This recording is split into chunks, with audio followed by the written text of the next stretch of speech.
Quando se fala em espadachins em One Piece, quem vem na sua mente? Eu acho que vem piratas como Zoro e Mihawk, não é mesmo? Mas se eu te dissesse que, além deles, existem muitos outros espadachins pelo mundo de One Piece com um poder tão grande quanto o deles, você acreditaria? Pois é, ao longo da trama nós fomos apresentados a diversos marinheiros, piratas e revolucionários com a capacidade de lutar com espadas. Mas e aí, você se lembra quais são os 10 espadachins mais fortes e poderosos da trama? Os melhores espadachins de One Piece? Então chega mais que é exatamente isso que eu vou te mostrar nesse vídeo.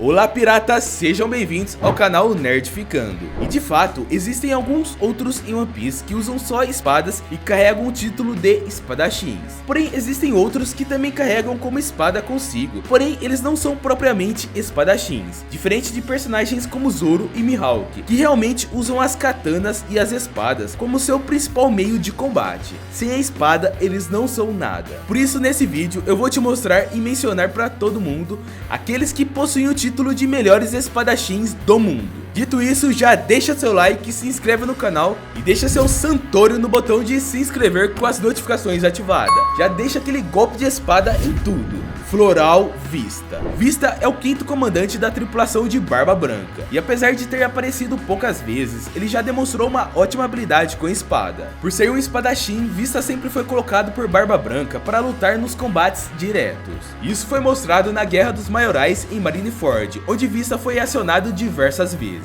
Um dos seus grandes feitos na guerra foi quando ele combateu por um breve período de tempo o almirante Akainu. E olha que durante a Guerra de Marineford, Akainu tava com sangue nos olhos, tanto é que ele foi um dos principais causadores da morte do Barba Branca. Mas seu maior feito mesmo veio quando ele bateu de frente com o próprio Drácula e Mihawk, o melhor espadachim do mundo. E nessa luta, em nenhum momento vimos Vista sendo encurralado ou mostrando desvantagem grande na batalha. Bom, se o Mihawk é considerado o melhor, é certo dizer e de imaginar que Vista esteja atrás dele no manejo da espada, não muito atrás, mas por ter dado um belo trabalho pro Olhos de Falcão, podemos presumir que Vista não esteja tão atrás do melhor espadachim do mundo. Mas sabemos que ele não está no mesmo nível do Mihawk, não é aquele cara que conseguiria derrotar o Mihawk. Silvers Rayleigh. Rayleigh sempre foi demonstrado como um ótimo usuário do Haki, mas a gente também pode colocá-lo como espadachim, já que em todos os momentos ele esteve usando uma espada ao seu lado. Rayleigh também sempre foi temido pelo mundo devido aos seus feitos incríveis em combate. Um exemplo disso foi o que aconteceu no mangá na ilha de Amazonas, onde Tite estava próximo de acabar com a boa Hancock. Nesse momento, Silvers Rayleigh apareceu para salvar a Imperatriz dos Mares, e mesmo estando velho e longe do seu auge, Rayleigh conseguiu fazer o Barba Negra fugir e deixar a boa Hancock em paz. Ou seja, Rayleigh possui feitos tão incríveis que mesmo estando velho, ele ainda coloca medo em alguém como Tite, que é um dos 4 imperadores dos mares.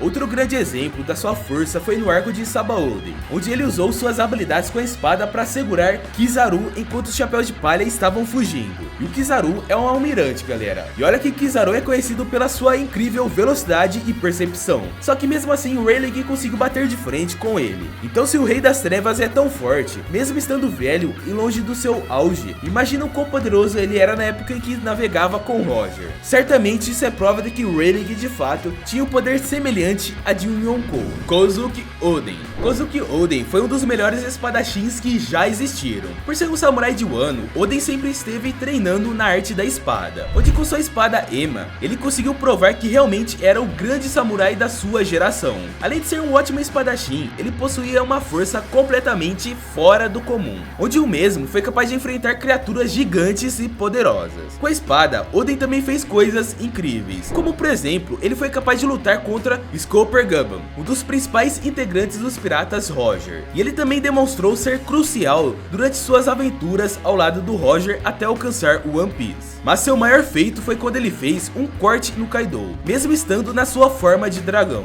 O Kaido, sem sombra de dúvidas, é a criatura mais resistente que vimos da obra, pois se nem mesmo ele era capaz de se suicidar, imagina como alguém poderia acabar com ele. Mas no caso de Oden, ele deu um golpe em Kaido que deixou uma cicatriz visível até os dias atuais. Fora que ao longo da sua vida da vida de fera, apenas um seleto de grupo de piratas formados por Shanks, Roger, Shebeck e Barba Branca foram capazes de bater de frente com o Kaido. E no meio de todas essas lendas, Oden também foi um dos principais homens que conseguiram lutar com o Kaido. Então, sem sombra de dúvidas, o samurai mais incrível da história de Wano merece um lugarzinho na lista: Ashura Doji. Já que falamos de Oden, nada melhor do que falar de um dos principais vassalos dele, e entre eles está Ashura Doji, que merece um lugarzinho na nossa lista, pois ele, sem sombra de dúvidas, é um dos samurais mais fortes e poderosos, pois antes de se tornar um dos vassalos de Oden, ele acabou enfrentando o próprio Oden numa batalha épica, onde obviamente ele acabou sendo derrotado. Já durante o período em que o Kaido esteve dominando o país de Wano, a própria fera passou diversos anos insistindo para que o samurai entrasse em sua tripulação,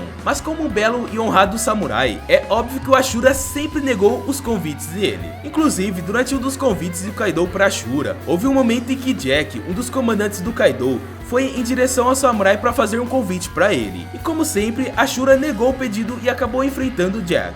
De uma forma surpreendente, ele conseguiu bater de frente com Jack, que possuía uma recompensa de 1 bilhão de berries. Ou seja, isso só prova o quão forte Ashura é. Mas é uma pena que durante a batalha em Onigashima, Ashura acabou não fazendo grandes coisas assim, pois acabou morrendo muito cedo para Kanjuro. Porém, isso não tira o fato de que ele era um espadachim muito poderoso. Denjiro. Assim como Ashura, Denjiro também era um dos vassalos mais importantes de Oden. No começo da sua jornada como samurai, ele não era lá grandes coisas, mas ao longo de 20 anos em que o Kaido passou dominando o país de Wano, ele acabou ficando muito mais forte. Durante esse período, Denjiro se disfarçou usando o codinome de Kyoshiro, o que lhe possibilitou entrar na casa de Orochi para se infiltrar cada vez mais na organização inimiga. E ao longo do tempo, ele passou a ser temido por todas as pessoas de Wano, onde todos sabiam que ele possuía um poder fora do comum. Tanto é que quando o Zoro chegou no país de Wano e se aproximou de Denjiro, ele sempre sentiu algo diferente vindo da parte do Zoro. Fora que, enquanto os samurais estavam iniciando sua revolução para tirar o Kaido do poder,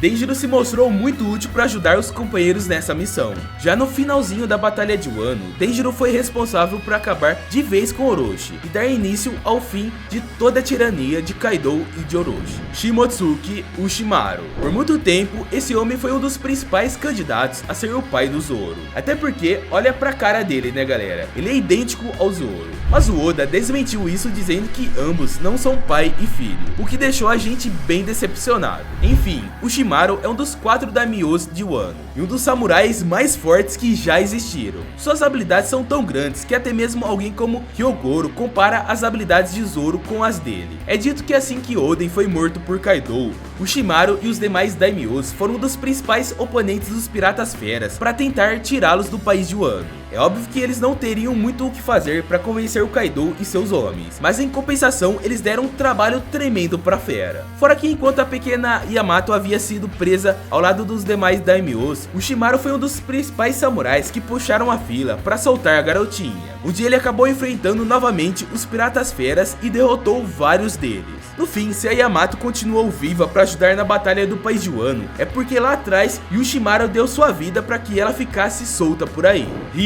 Ryuma era um samurai famoso de Wano por portar a Shusui, uma das principais espadas de Wano. Porém, nós só vimos um pouco da sua força quando ele foi mostrado como um cadáver lá em Thriller Bark. Nessa ocasião, Gekko Moria usou os poderes da sua fruta para transplantar a sombra de Brook no cadáver de Ryuma, o que lhe permitiu andar sobre a terra novamente. Sua habilidade com a espada era tão grande que ele foi capaz de cortar através do cobre. Além disso, também derrotou facilmente Cyrano, que era um espadachim de primeira linha em sua época. Ele também demonstrou ser forte o suficiente para derrotar um dragão. Isso fez com que ele se tornasse uma lenda, mesmo com tão pouco esforço. Ryuma também era um corredor muito rápido com alta resistência, capaz de saltar a grandes alturas. Isso tudo fez com que ele fosse conhecido como o espadachim mais forte do seu tempo. Como um zumbi que possuía a sombra de Brook, Ryuma é capaz de executar todas as técnicas de Brook. No entanto, já que Ryuma tem um corpo muito mais poderoso, os efeitos das suas técnicas são amplificados a um nível muito mais elevado. A diferença entre Brook e ele é grande, o suficiente para que Ryuma possa derrotar Brook com apenas uma fração da sua força total. Ele só veio a ser derrotado por Zoro, que, diga-se de passagem, mesmo estando em pré-time skip, já podia ser considerado um dos melhores espadachins. Certamente um dia teremos alguma coisa a mais a respeito dos poderes de Ryuma, portanto é certo de se imaginar que algum dia veremos o quão forte ele foi. Brook. É claro que não podíamos esquecer da nossa querida caveira, que após o período de time skip teve aumento absurdo de poder. A gente sabe que Brook é um usuário de Akuma no Mi, mas além disso, ele também é proeficiente em uso de espadas, o que o torna um espadachim assim como os outros. Como a gente já viu no tópico anterior, antes do time skip, o Brook não era tão forte assim, sendo que o próprio Ryuma, em sua versão cadáver, foi capaz de derrotá-lo. Já depois do time skip, parece que o Brook veio com uma melhora muito grande no manejo de espadas, porque durante o arco de Holy Cake, o cara simplesmente roubou a cena com seus feitos. Eu adorei essa cena dele, galera, pois em um certo momento, quando ele estava prestes a fazer uma cópia do Road Poneglyph da Big Mom, ele foi confrontado pela própria Big Mom, e como vocês sabem, ela possui uma resistência e uma força que facilmente a coloca entre os seres mais fortes de One Piece. Só que mesmo assim, o Brook foi capaz de usar suas habilidades de espadachim para escapar dela e também para fazer a cópia do Poneglyph. Isso foi sem sombra de dúvidas um dos principais feitos para que os Chapéus de Palha chegassem mais próximos do One Piece. E olha, achei muito épico, galera, eu até me arrepiei com o Brook batendo de frente com a Big Mom. Já no arco do País de Wano, Brook novamente demonstrou suas habilidades quando enfrentou os membros dos Piratas Feras. É uma pena que ele não acabou lutando contra os piratas mais fortes, porém ele cumpriu seu papel vencendo todos os inimigos que ele enfrentou. Roronoa Zoro. É claro que nessa lista não poderia faltar o futuro melhor espadachim do mundo. Bom, é o que a gente espera, né? Mas o Zoro sempre demonstrou ser um espadachim muito fora da curva. Mesmo quando ele foi humilhado pelo Mihawk, Zoro ainda demonstrou um espírito inabalável que fez o próprio Olhos de Falcão reconhecer o seu potencial. Já depois do time skip, Zoro provou que realmente está em outro patamar de força. Assim que ele aprendeu a usar o seu Haki da observação e o Haki do armamento, Zoro conseguiu deixar sua lâmina negra, um feito incrível, o que lhe permitiu causar ainda mais danos em cada um de seus ataques. Isso foi suficiente para que ele conseguisse cortar até mesmo o Pika, um dos comandantes da família Don Quixote. E olha que nesse momento o oponente do Zoro estava usando os poderes da sua fruta, que deixa ele com o corpo revestido com rochas que chegou a ser do tamanho quase de uma ilha. Então imagina só o quão poderoso está o Zoro para derrubar um colosso como esse. Fora que Zoro também é capaz de usar o Haki do Rei, o que deixa sua força ainda maior do que antes. Na batalha contra o Kaido, Zoro demonstrou a capacidade de imbuir os seus ataques com seu Haki do Rei, fazendo com que seu golpe fosse forte o suficiente para causar um corte na criatura mais forte e mais resistente do mundo. Já na batalha contra King, Zoro novamente mostrou a eficiência do seu poder, principalmente do seu Haki avançado, pois essa técnica foi muito importante para que ele vencesse King, o imediato dos Piratas Feras. E olha que o Zoro ainda nem sabe usar o seu Haki do Rei avançado de uma forma eficiente. Ele na verdade só usou esses ataques sem querer, mas ainda assim foi o suficiente para que ele roubasse a cena do País de Wano. Agora imagina quando o Zoro estiver dominando o seu Haki do Rei no mesmo jeito que o Luffy faz. Assim ele poderia usar esses ataques de forma controlada e na hora que ele quiser. Eu tô muito ansioso pra ver isso, galera. Drácula e Mihawk.